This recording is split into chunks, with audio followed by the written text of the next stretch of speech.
up to meet the dawn again. Hey, what's up? This is Matty from Memphis Mayfire, and you're watching Ryze-Up TV. Hi, you guys. Hope Jordan here with Ryze-Up TV, and welcome to my interview with the lead singer, Matty Mullins from Memphis Mayfire. That's right. What's up, y'all?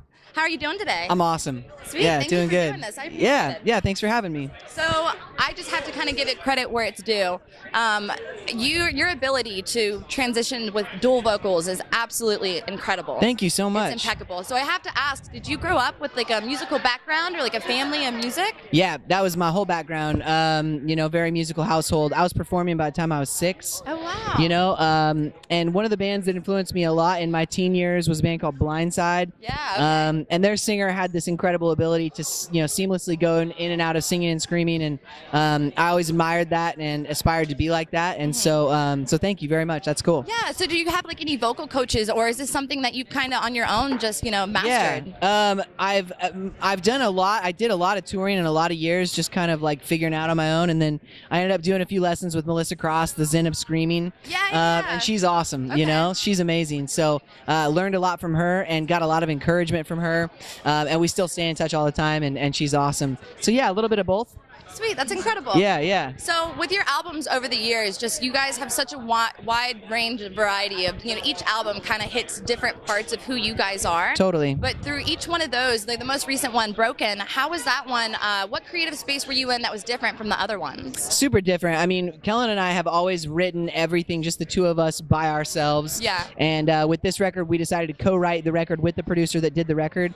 So we went to Vegas, and we were in Vegas for a couple months and wrote and recorded the record there. With Kane Churko, and it was cool. It was a really cool experience, different than anything we had done before.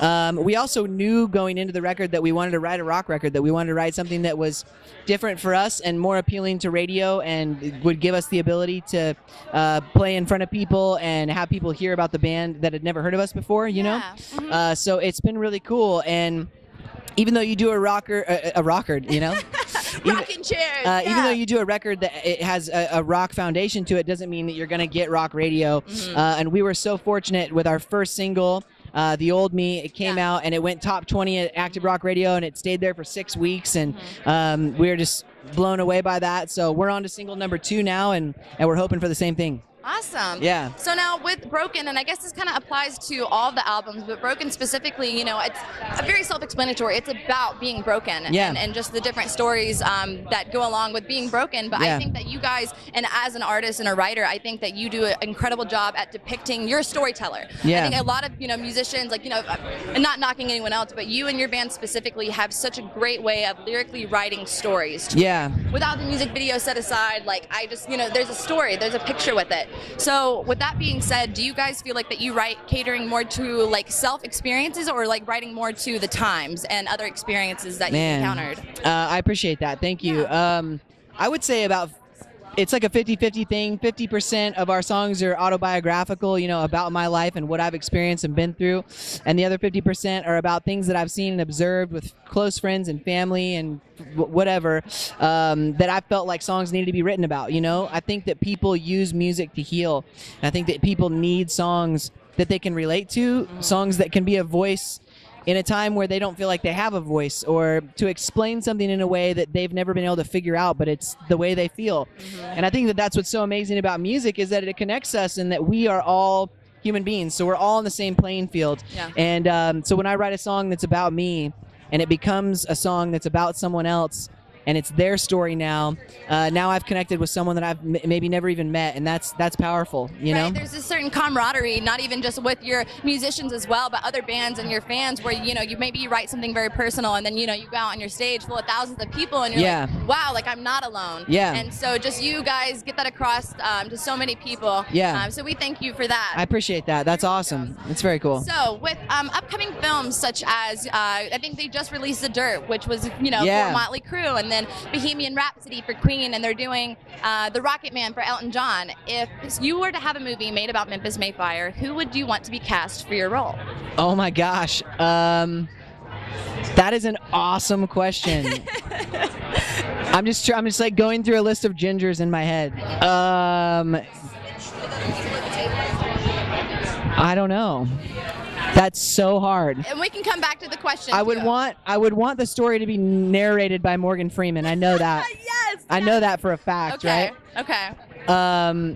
And then I guess there's probably only 2 or 3 that we could choose from. It would either have to be Johnny Craig or Ed Sheeran would have to play the part of Matty Mullins, you know? I love that. Which would be an honor. So yeah. Sweet. And I guess playing off that question as well, if you could go back to any time frame, travel through the past in your time machine, what genre and time period would you go to, and what music would you play? Probably the 80s, you know? I mean, just like when rock and roll was so alive, and when you couldn't steal music, you know what I mean? You couldn't steal. Like that time frame I feel like was so electric, and people were so hungry for music because it wasn't oversaturated.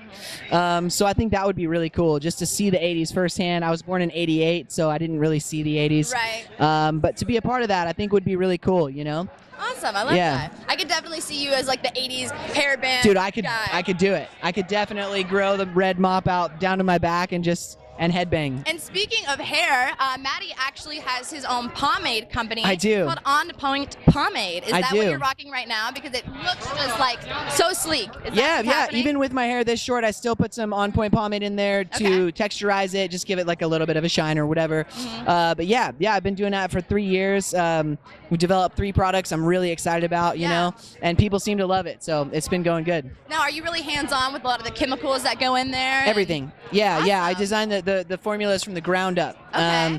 And then we manufacture. You're like a chemist now, right? Yeah. I work with a scientist that really knows what they're doing, but I have the ideas, you know, and so yeah, it's been cool, and we're growing slowly. Like our customer base is incredible and it's growing rapidly, but we're never going to introduce another product until I love it, until I'm like certain that it's perfect. And you're the guinea pig for all the products. I am always the guinea pig, and I toss it around to a bunch of friends that are barbers that are incredible at what they do and get their opinions on it too. But yeah, thank you for mentioning that. That's awesome. Yeah, of course. Yeah. Also, if you had to sit down with any 3 people to have dinner, whether they're alive, deceased, or maybe not even born yet, I don't know, who would you sit down and have dinner with?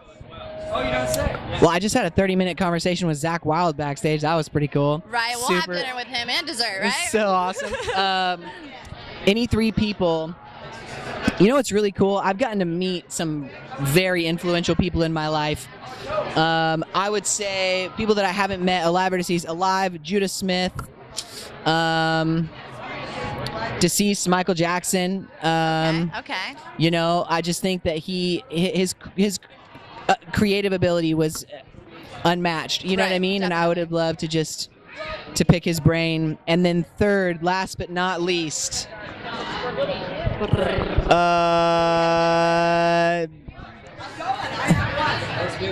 maybe just like a random person from Egypt from like thousands of years ago, right? I love that. Like just someone that like lived in a culture in that time that could explain things in a way that like a person of like status couldn't explain. Like what is it actually like to be from that culture in that time frame, you know, and to build those pyramids? What was that like? Right. You know? I love that. That would be cool. Great answer. Yeah, I know. I want to have dinner with all of you guys. Yeah, that'd be cool. Awesome. Yeah. And before we go, just if you want to take this moment to shed light with any organizations that you might stand with that you would like our viewers to help spread out the word about. Absolutely. So my wife has a nonprofit called Beneath the Skin, and it is a nonprofit that aims to improve mental health in women.